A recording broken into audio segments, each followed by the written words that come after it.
আজি শিক্ষক দিৱস।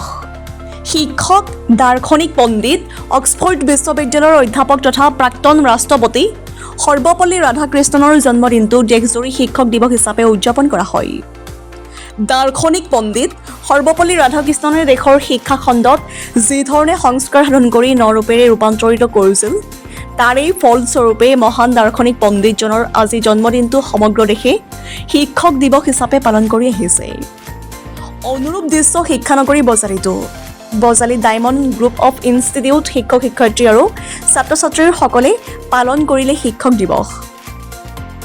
শিক্ষকসকলে ছাত্ৰ-ছাত্ৰীসকলক শিক্ষা দিয়াৰ লগতে নিজেও শিক্ষা গ্ৰহণ কৰি থাকিব লাগে। শিক্ষাৰ কোনো বয়স নাই। শিক্ষকসকল মমবাতিৰ নিচিনা যদিও শিক্ষকসকল কিন্তু শেষ হৈ নাযায়। বিভিন্ন বাৰেৰহণীয়া কাৰ্যসূচীৰে অনুষ্ঠিত কৰা শিক্ষক দিৱসৰ অনুষ্ঠানত উপস্থিত থাকি বিশিষ্ট শিক্ষাবিদ মুৰাৰী মোহন দত্তই সংবাদ মাধ্যমৰ আগত এনেদৰে মন্তব্য কৰে। News desk, digital Assam live. হয়, আজি 5 ছেপ্টেম্বৰ শিক্ষক দিৱস আমাৰ ডায়মণ্ড গ্ৰুপ অফ ইনষ্টিটিউশ্যনতো পালন কৰা হৈছে।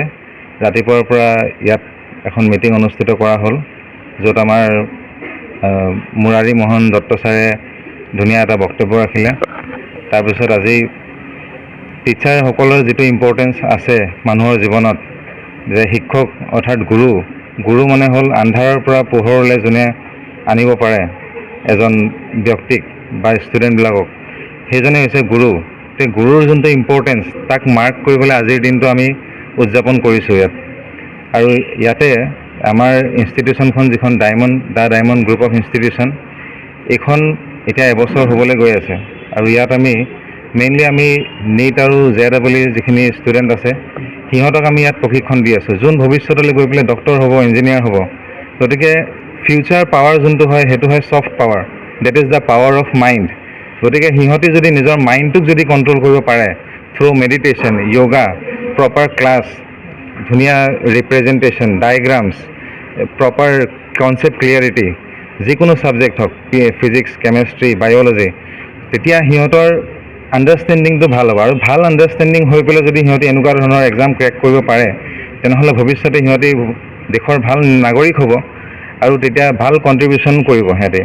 আৰু আমি ইয়াত বিৰাট গুৰুত্ব দিছোঁ যাতে ল'ৰা ছোৱালীবিলাকে কেৱল পুথিগত জ্ঞান নহয়, সিহঁতৰ যাতে আধ্যাত্মিক জ্ঞানটো থাকে। মানুহে মানুহক কেনেকৈ মাতিব লাগে, সহানুভূতি, এম্পেথি, চিম্পেথি, এটিটিউড, ভেলিউজ, এই গোটেই বস্তুবোৰ আমি ইনকালকেট কৰিবলৈ চেষ্টা কৰি আছোঁ। আৰু সমান্তৰালভাৱে আমাৰ শিক্ষকখিনিও আমি মাজে মাজে ট্ৰেইনিঙৰ ছেশ্যন আমি কণ্ডাক্ট কৰিছোঁ, য'ত আমি কৈছোঁ যে আমি প্ৰথম নিজেই বহুত ভাল হ'ব লাগিব। কাৰণ আমি শিক্ষক মানে এইটো নহয় যে আমি সদায় কাৰেক্ট কৰোঁ, কাৰণ অকল পঢ়াৰ ক্ষেত্ৰত নহয়, ডে টু ডে লাইফতো আমি বহুত ভাল হ'ব লাগিব। এইখন নতুন অনুষ্ঠান আহিছে আমাৰ, আমি খুব আগ্ৰহেৰে ইয়ালৈ আহিছোঁ আৰু তেওঁলোকৰ ছাত্ৰ ছাত্ৰী শিক্ষকৰ মাজত যিটো উদ্যোগ দেখিছোঁ যে এই শিক্ষক ছাত্ৰ ছাত্ৰীসকলৰ জৰিয়তে আমাৰ জাতিৰ শিক্ষা দিশৰ পথ প্ৰদৰ্শক সৰ্বপল্লী ৰাধাকৃষ্ণৰ এই পবিত্ৰ দিৱসটো পালন কৰি আমি এটা নজিৰ স্থাপন কৰাৰ নিচিনা হৈছে। আৰু আমি নিশ্চয় আশা আৰু বিশ্বাস ৰাখিছোঁ যে ইয়াৰ দ্বাৰা ভৱিষ্যত ছাত্ৰ ছাত্ৰীসকল, কৰ্মীসকল, শিক্ষকসকল উৎসাহিত হ'ব আৰু এই যিটো পৰম্পৰা, এইটো আমাৰ সদায় চলি থাকিব।